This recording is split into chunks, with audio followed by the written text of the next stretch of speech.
سنانے آیا ہوں، اور پوری قوم سے کہتا ہوں کہ اللہ کے واسطے سب مل کے توبہ کرو۔ دیکھو جس قوم میں ظلم پھیل جاتا ہے، جس قوم میں دھوکہ پھیل جاتا ہے، جس قوم میں جھوٹ پھیل جاتا ہے، وہ قوم ذلیل ہو جاتی ہے، چاہے وہ مسلمان ہو چاہے وہ غیر مسلم ہو۔ جس قوم میں انصاف ہوتا ہے، جس قوم میں دیانتداری ہوتی ہے، جس قوم میں سچائی ہوتی ہے، وہ قوم کافر ہے تو دنیا میں عزت پائے گی، ذلیل کبھی نہیں ہوں گی، اور اگر مسلمان ہیں تو دنیا کی عزت بھی پائیں گے اور آخرت بھی عزت بھی پائیں گے۔ اور مجھ سے ابھی چند دن پہلے ایک بچی نے سوال کیا، وہ یہ کون سا اے آر وائی کی وہ لڑکی ہے نا، جہاز پارس جہاز سما، اچھا، اس نے مجھ سے سوال کیا کہ عمران خان صاحب نے جو مدینے کی ریاست کا تصور دیا تھا تو اس میں کامیاب کیوں نہیں ہوئے؟ میں نے کہا ریاست مدینہ کوئی بلڈنگ تھی جو انہوں نے بنانی تھی تو وہ بن نہیں سکی اور 2 منزلہ رہ کے کام مک گیا۔ میں نے کہا وہ تو ہم نے بنانی تھی، جھوٹا جھوٹ چھوڑتا، زانی زنا چھوڑتا، شرابی شراب چھوڑتا، ڈاکو ڈاکہ چھوڑتا، اور ظالم ظلم چھوڑتا، اور برائی کرنے والا برائی چھوڑتا، اور بددیانتی کرنے والا بددیانتی چھوڑتا۔ ہم ریاست مدینہ تو ہم نے بنانی تھی، اس نے تو تصور دیا، اور پہلا شخص ہے جس نے یہ تصور دیا کہ ہم مدینے کی طرف لوٹنا چاہتے ہیں۔ لوٹ پیچھے کی طرف ہے گردش ایام، تو ہم پیچھے کی طرف لوٹنا چاہتے ہیں۔ ہمیں نبی کا دامن پکڑے بغیر عزت مل ہی نہیں سکتی۔ ساری دنیا کے اولیاء کرام وہ کابینہ بن جائیں، اور سارے دنیا کے بڑے بڑے اولیاء صدر وزیر اعظم بن جائیں، اور میری قوم جھوٹ پہ ہو، اور بددیانتی پہ ہو، اور ظلم پہ ہو، اور رشوت پہ ہو، اور زنا پہ ہو، اور شراب پہ ہو، اور جوئے پہ ہو، اور ماں باپ کی نافرمانی پر ہو، اور حقوق مارنے پر ہو، تو اللہ کی قسم یہ بھی ہمارے حالات نہیں بدل سکتے۔ اللہ تعالیٰ، میں نے ایک آیت پڑھی تھی خطبے میں کہ اللہ تعالیٰ نے کہا کہ تمہیں ایک بستی کا حال سناتا ہوں۔ میں یہاں ترجمہ کر رہتا ہوں، اللہ تعالیٰ کہہ رہا ہے کہ میں تمہیں پاکستان کا حال سناتا ہوں۔ ضرب اللہ مثلا قریۃ، میں تمہیں پاکستان کا حال سناتا ہوں۔ کانت آمنۃ مطمئنہ، وہ بڑی تیزی سے اٹھ رہے تھے، بڑے امن میں تھے، بڑے اطمینان میں تھے۔ یاتیھا رزقھا رغدا من کل مکان، میں نے ان کے لیے رزق آسان کر دیا تھا، وہ زمین خزانے اگلتی تھی، آسمان پانی برساتا تھا۔ فکفرت بانعم اللہ، پھر وہ میرے آگے جھکنے کی بجائے شیطان کے ساتھی بن گئے، اور انہوں نے غلط راہوں کو اختیار کیا، جھوٹ دھوکہ، مطلب یہاں بددیانتی کرنا کوئی جرم نہیں رہتی۔ کتنے ہماری تباہی کی بات ہے کہ ایک آدمی خزانہ کھا جاتا ہے، ایک آدمی پورے محکمے کے پیسے سمیٹ لیتا ہے اور وہ معاشرے میں معزز ہوتا۔ یہ عجیب بات۔ تو اللہ تعالیٰ نے کہا پھر جب انہوں نے یہ کیا کہ وہ میرے نافرمان ہوئے تو پھر میں نے کیا کیا؟ فَأَذَاقَهَا اللَّهُ لِبَاسَ الْجُوعِ وَالْخَوْفِ، میں نے ان کے اندر دشمن کا خوف بھر دی، میں نے ان کے اندر بھوک بھر دی۔ ایک اور حدیث سے یاد آئی، یوشک الامم ان تداعی علیکم کما تداعی الآکلۃ الی قصعتها، ایک دن آئے گا میری امت کو ایسے تقسیم کریں گے غیر جیسے دسترخوان پہ روٹی تقسیم کی جاتی ہے، ٹکڑے ٹکڑے کر کے۔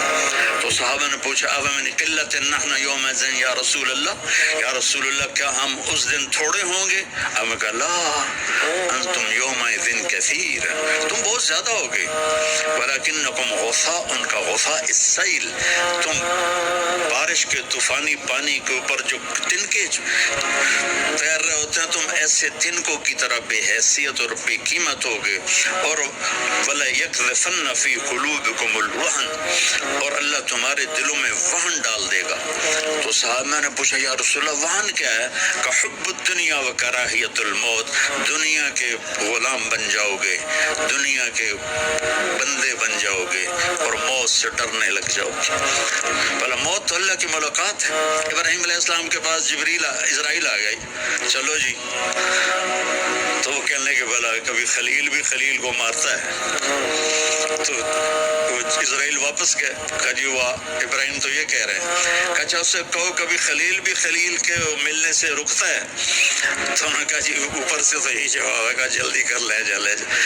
مسلمان کے لیے تو اللہ کی قسم اگر اللہ راضی ہے تو موت سے خوبصورت تحفہ کوئی نہیں، موت سے خوبصورت پیغام کوئی نہیں، اگر اللہ ناراض ہے پھر تباہی ہے۔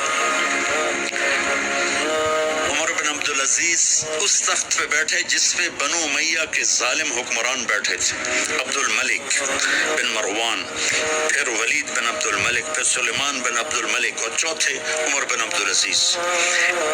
عبد الملک ان کے سگے چچا تھے، عمر بن عبدالعزیز اور عبد الملک بھائی تھے، مروان کے بیٹے تھے۔ تو عمر بن عبدالعزیز نے 2.25 سال حکومت کی اور 3 بر اعظم میں زکوٰۃ لینے والا کوئی نہ بچا۔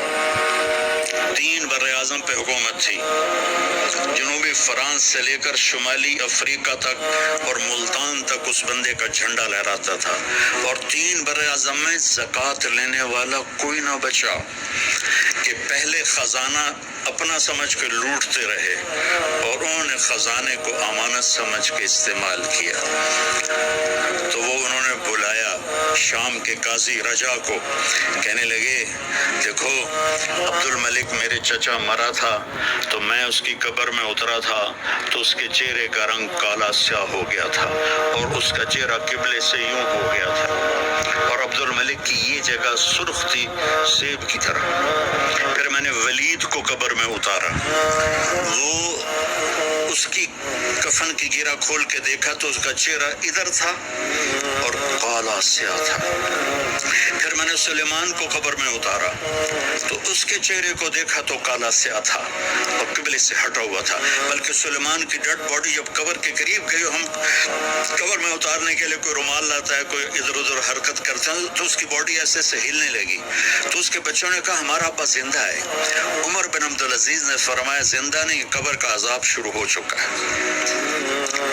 اور ان تینوں کا جرم کیا تھا؟ ظالم تھے، بددیانت تھے، قومی خزانے کو ذاتی ملک بنا لیا تھا۔ یہ کیا سمجھتے ہیں حکمران کہ یہ مزے کریں گے؟ ان سب کے ہاتھ ایسے بندے ہوں گے قیامت کے دن۔ یہ جتنے جج صاحبان ہیں یہ کیا سمجھتے ہیں کہ ہمیں بڑی اعلیٰ پوسٹ ملی ہوئی ہے؟ ان کے قیامت کے دن ہاتھ یہاں بندے ہوئے ہوں گے۔ پھر اللہ پوچھے گا بتا تجھے جو حکمران بنایا تھا تو نے کیا کیا میرے بندوں کے ساتھ؟ اگر وہ جواب دے سکا تو اس کے ہاتھ چھوڑ دیے جائیں گے، ورنہ انہی بندے ہاتھوں کے ساتھ جہنم میں گر جائے گا۔ اور قاضی سے اللہ پوچھے گا ہاں کیا فیصلے کیے تھے، کتنے ظلم کے فیصلے کیے تھے، کتنے عدل کے فیصلے کیے تھے۔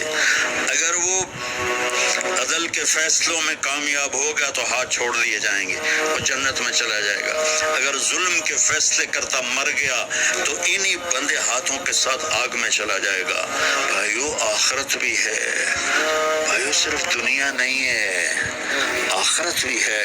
ٹک حرص و ہوس کو چھوڑ میاں، مت دیس بدیس پھرے مارا، قزاق اجل کا لوٹے ہے دن رات بجا کر نکارا، کیا بدیا بھینسا بیل شتر، کیا گونی پلہ سربارا، کیا گیہوں چاول موڑ۔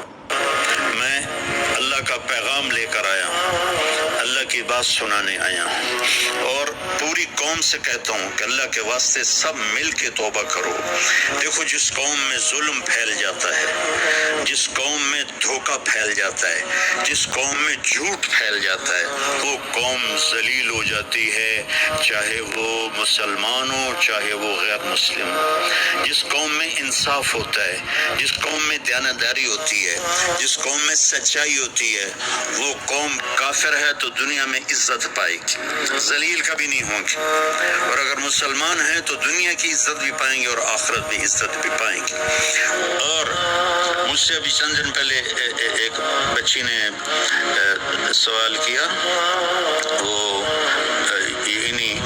یہ کون سا اے آر وائی کی وہ لڑکی ہے نا، جہاں سے پارس جہاں سے